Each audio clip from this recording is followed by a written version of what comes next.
perang bintang di kepolisian masih berlanjut. Katanya sih yang membuat ulah tambang ilegal sudah ditangkap. Sebelumnya Ismail Bolong mengatakan Kabar Reskrim mendapatkan 6 miliar per bulan. Selanjutnya Sambo lebih baik yang ngurusin bukan Polri. Bagaimana menurut kalian? Menurut analisis saya,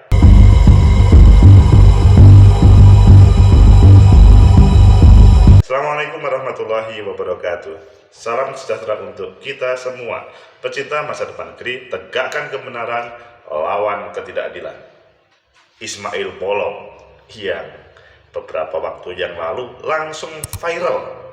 Mantan anggota Polres ini langsung viral karena menyatakan setiap bulan store 6 miliar ke Kabar Reskrim. Semua selanjutnya pandangan mengarah, Kabar Reskrim kelihatannya ada main tambang ilegal ini. Akhirnya Sambo pun merespon, ini kelihatannya kok masih terus berlangsung perang dingin antara elit yang ada di kepolisian, atau ini adalah salah satu strategi Kapolri menyelesaikan konflik yang ada atau menyelesaikan orang yang nakal di kepolisian. Ayo kita baca di beberapa media. Selanjutnya nanti kita kupas, perdalam, dan kita analisa mengapa ini terjadi dan bagaimana solusinya. Pertama kita lihat di Detik. Bareskrim ungkap pelaku utama kasus tambang ilegal di Kaltim sudah ditangkap. Ini berita yang menggembirakan tentunya, karena ini dikatakan Direktur Tindak Pidana Bareskrim Polri mengaku telah mengantongi unsur pidana dalam kasus tambang ilegal di Kaltim. Bareskrim Polri telah menangkap pelaku utama. Kalau begitu berbeda dengan Ismail Bolong, berbeda dengan Kabar Reskrim. Wah, ini menarik ini. Ayo kita lihat baca yang kedua. Di Detik juga, Polri soal jemput paksa Ismail Bolong yang mangkir panggilan kedua. Ini mau dijemput paksa, perintah. Kelihatannya kok menjadi berbeda. Dulu viral, langsung mengarah kepada Kabar Reskrim, ini malah berubah. Siapa yang benar ini? Selanjutnya kita lihat di Viva. Bareskrim sebut pelaku utama mafia tambang ilegal Kaltim sudah ditangkap. Siapakah? Ini kelihatannya nanti menjadi yang kita baca. Tapi coba kita baca juga judul yang lain di Tempo. Tempo ini membuat yang agak berbeda. Verdi Sambo harap Bareskrim Polri limpahkan kasus Ismail Bolong ke instansi lain. Wah, ini Ismail Bolong ini perintahnya Sambo, atau dia main sendiri, atau dia orang yang jujur. Wah, nanti kita ungkap. Terakhir kita baca di Detik lagi. Di Detik yang terakhir itu mengungkapkan Ismail Bolong mangkir dari panggilan lagi Polri. Dia minta waktu. Pilih yang mana? Iya, oke, kita yang kedua nanti, tapi kita tambah yang lain. Di Viva, yang Bareskrim sebut pelaku utama mafia tambang ilegal Kaltim sudah ditangkap. Siapakah? Ini adalah digambarkan tentang tambang ilegal. Direktur Tindak Pidana Tertentu Dirtipidter Bareskrim Polri PP Trismanto mengatakan pelaku utama dari mafia tambang ilegal di Kalimantan Timur sudah berhasil ditangkap. Menurutnya, sudah ada unsur pidana dalam kasus tambang ilegal tersebut. Yang jelas tindak pidananya sudah ada, ya kan? Pelaku pertambangannya kan sudah kita tangkap pada hari ini. Kendati demikian, PP belum menjelaskan secara rinci tentang identitas dari pelaku utama mafia tambang tersebut. Kalau begitu, ya bukan Kabar Reskrim, karena ini pelaku utama. Dia menyebut bahwa proses penetapan tersangka dari kasus tambang ilegal ini sudah diproses. Sebagai informasi, beredar laporan hasil penyidikan Propam Mabes Polri nomor R1253 tertanggal 7 April Dari dokumen poin H tertulis, Aibtu Ismail Bolong memberikan uang koordinasi ke Baris Krim Polri diserahkan kepada Kombes PH selaku Kasubdit 5 Ditipiter sebanyak 3 kali, yaitu bulan Oktober, November, dan Desember 2021 sebesar 3 miliar setiap bulan untuk dibagikan di Ditipiter Baris Krim. Singkatannya nggak terbiasa membacanya, mungkin kalau di teman-teman kepolisian fluently. Selanjutnya, video Ismail Bolong sempat beredar di media sosial. Awalnya Ismail Bolong mengaku melakukan pengapulan dan penjualan batu bara ilegal tanpa izin usaha penambangan tanpa IUP, maksudnya di wilayah hukum Kalimantan Timur. Keuntungan yang diraupnya 5 miliar sampai 10 miliar tiap bulannya. Kontannya yang saya peroleh, penguburan jualan batu bara 5 sampai 10 miliar. Ngeri juga, dia sampai berani keluar dari Polri. Kemudian Ismail Bolong juga mengklaim sudah berkoordinasi dengan Kabaris-Krim Komjen Agus Andrianto, yakni memberikan uang sebanyak 3 kali. Pertama, uang disetor pada September 2021 sebesar 2 miliar, bulan Oktober 2021 sebesar 2 miliar, dan bulan November 2021 sebesar 2 miliar. Uang tersebut saya serahkan langsung kepada Komjen Pol Agus Andrianto di ruang kerja beliau setiap bulannya, sejak bulan Januari 2021 sampai dengan bulan Agustus yang saya serahkan langsung ke ruangan beliau. Ngeri juga ini pengakuannya ini. Padahal kok berbeda terjadi yang kekinian. Pengakuan Hendra Kurniawan. Sementara itu, ex-Karo Paminal Propam Polri, Hendra Kurniawan turut membenarkan terkait laporan pemeriksaan penyelidikan terkait dugaan tambang ilegal yang berada di Desa Santan Ulu, Kecamatan Marangkayu, Kabupaten Kutai Kartanegara, Kalimantan Timur. Ya, Hendra Kurniawan yang juga terseret Sambo. LHP penyidikan betul yang betul ujar Hendra Kurniawan pengadilan pada waktu di pengadilan ditanya teman wartawan. Tak hanya itu, ia pun menegaskan bahwa dirinya juga turut melakukan pemeriksaan orang-orang yang terlibat dalam dugaan setoran uang tambang ilegal yang berada di Kalimantan Timur.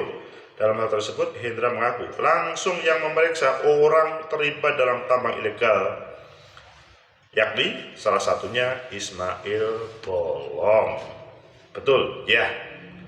Kabaris-Krim membantah, namun Kabaris-Krim Polri Komjen Agus Andrianto melontarkan pernyataan yang mengejutkan soal tudingan yang disampaikan mantan Kadif Propam Polri Ferdi Sambo dan Karo Paminal Polri Hendra Kurniawan terkait dugaan yang ada hubungannya dengan Kabaris-Krim, penerimaan uang sekian miliar tersebut.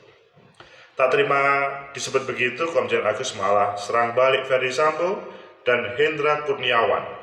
Tanya saja ke anggota jajaran kelakuan Hendra Kurniawan dan Ferdi Sambo. Wah, ini malah diputar balikkan. Agus malah menyebut ketidakprofesionalan Ferdi Sambo dan Hendra Kurniawan dalam mengusut kasus tambang ilegal tersebut jika benar namanya terseret seperti dalam laporan hasil penyidikan Div Propam Polri pada Februari 2022. Kenapa kok dilepas sama mereka kalau waktu itu benar? Jangan-jangan mereka yang terima dengan tidak teruskan masalah lempar batu untuk alihkan isu. Tegakkan kebenaran, lawan ketidakadilan. Asik kan kalau kita melihat perang bintang yang ada. Pada waktu dulu memang saya sudah menampilkan satu konten tentang perang bintang ini, tapi ini sudah mengarah kepada sudah ditangkap. Bahasanya sudah ditangkap orang yang paling utama, pelaku utama kasus tambang ilegal. Jadi ya ini ada seseorang, dan yang lebih menarik adalah Ismail Bolong pada awalnya mengaku dirinya menyerahkan kepada Kabaris-Krim. pada selanjutnya menarik ucapan itu. Nah, menariknya ucapan itu apakah karena memang dia salah atau karena dapat intimidasi sehingga tidak berani untuk mengucapkan. Tegakkan kebenaran, lawan ketidakadilan. Menurut analisis saya, pertama, bahwa kasus ini terjadi. Maksudnya, ya ada kelakuan yang nakal aparat yang dihubungkan dengan tambang ilegal ini. Yang memang kalau ngomong tambang di negeri Indonesia ya, kalau ilegal pasti dia ngeri-ngeri sedap. Dia tinggal kapan dipanggil oleh para penegak hukum untuk diprosesnya. Dan bisa saja dia menjadi makanan empuk penegak hukum yang nakal. Tetapi kalau penegak hukum yang baik, dia diproses dan ditegakkan kebenaran. Intinya, itu terjadi.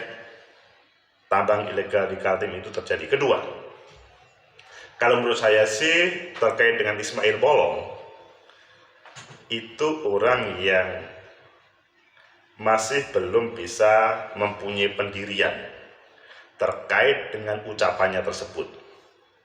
Bisa saja dia dijadikan semacam martir untuk kasus Verdi Sambo, ataupun dia juga menyatakan maksudnya itu adalah yang benar. Di sini kalau menurut saya lebih baik Kapolri khususnya harus menegakkan di sini supaya tidak ada prasangka yang tidak baik terhadap siapapun. Ya tadi kan ada perintah panggil paksa atau datangkan Ismail Bolong ke Jakarta atau ke kepolisian. Itu adalah hal yang baik. Jadi supaya nanti tidak menjadi bulan-bulanan. Akhirnya kita tahu apakah Ismail Bolong itu berdiri sendiri atau memang diperintah Verdi Sambo atau memang diintimidasi oleh pihak lain. Sehingga tidak ada semacam pengaburan tentang kasus tambang ilegal ini. Kemudian yang ketiga, memang kalau kemarin Indonesian Pollution Watch mengatakan tangkap atau berhentikan Kabar Eskrim. Menurut saya memang hal itu kurang pada tempatnya, kecuali memang ada indikasi Kabar Eskrim itu terlibat dalam kasus ini. Kalau tidak, menurut saya ini sangat gegabah, apalagi ini sebuah fitnah. Tetapi kalau memang ada indikasi, misalkan Ismail Bolong mengatakan itu, misalkan membuktikan dengan berbagai foto ataupun tanda-tanda yang lain, saya setuju bahwa Kabar Eskrim harus dinonaktifkan. Tetapi kalau tidak, jangan sampai, meskipun di Indonesian Pollution Watch, jangan sampai Kabar Eskrim menjadi korban. Keempat, kalau Kapolri tidak bisa bertindak tegas terhadap hal ini, maka mungkin di atasnya Kapolri boleh dong mengelitik-elitik, melitik-melitik. Dia mengingatkanlah kepada Kapolri, sebagaimana pada waktu Verdi Sambo awal. Verdi Sambo awal itu kan awalnya aman ya, tapi hampir setiap hari Presiden mengatakan tindak tegas, selesaikan. Akhirnya Kapolri tidak bisa berbuat apa-apa kecuali menyelesaikan. Apalagi Prof. Mahfud MD selalu mengawalnya. Nah, di sini kelihatannya apakah Pak Menko Polhukam atau Presiden itu perlu bagaimana menegakkan ini supaya marwah lembaga kepolisian itu tidak menjadi omongan jelek negatif oleh orang-orang yang tidak bertanggung jawab. Semua pasti berharap kepolisian bisa lebih baik atau tidak menjadi korban dari perang bintang yang dilakukan oleh elit kepolisian yang kebetulan pada saat ini salah satunya Verdi Sambo, sampai kemudian berujar lebih baik ini dihakimi atau diproses di luar kepolisian. Ini kan sesuatu yang berbeda. Kelihatannya itu pernyataan yang positif karena di luar kepolisian, tapi di satu sisi kalau itu terjadi, dalam tanda kutip seakan-akan kabar reskrim sudah bersalah. Memang serba dilematis. Tegakkan kebenaran, lawan ketidakadilan. Sehingga solusinya adalah mulai saat ini Polri harus merefleksikan diri, mengevaluasi diri bahwa dirinya adalah penegak hukum yang ditunggu oleh seluruh rakyat Indonesia. Berbagai tambang ilegal, salah satunya di Kaltim, tentunya masih banyak ya yang perlu diselesaikan. Itu harus diselesaikan supaya tidak jadi makanan oleh orang-orang yang tidak bertanggung jawab, termasuk misalkan seandainya ada aparat yang nakal, meskipun banyak aparat yang baik-baik itu, tapi pasti ada yang mengatasnamakan seakan-akan aparat. Ini kan tidak bagus. Penegakan hukum harus dimulai dari atas sampai bawah, atau sebaliknya bawah sampai atas, sehingga semuanya clear semuanya. Ferdy Sambo dijatuhi hukuman semaksimal mungkin, dan kalau memang ini terjadi diproses juga, kalau tidak ya jangan digantung terus seakan-akan Ferdy Sambo ada peluang untuk menjadi sesuatu kekuatan tersendiri. Semoga bermanfaat. Like, subscribe, comment, and share. Sampai jumpa.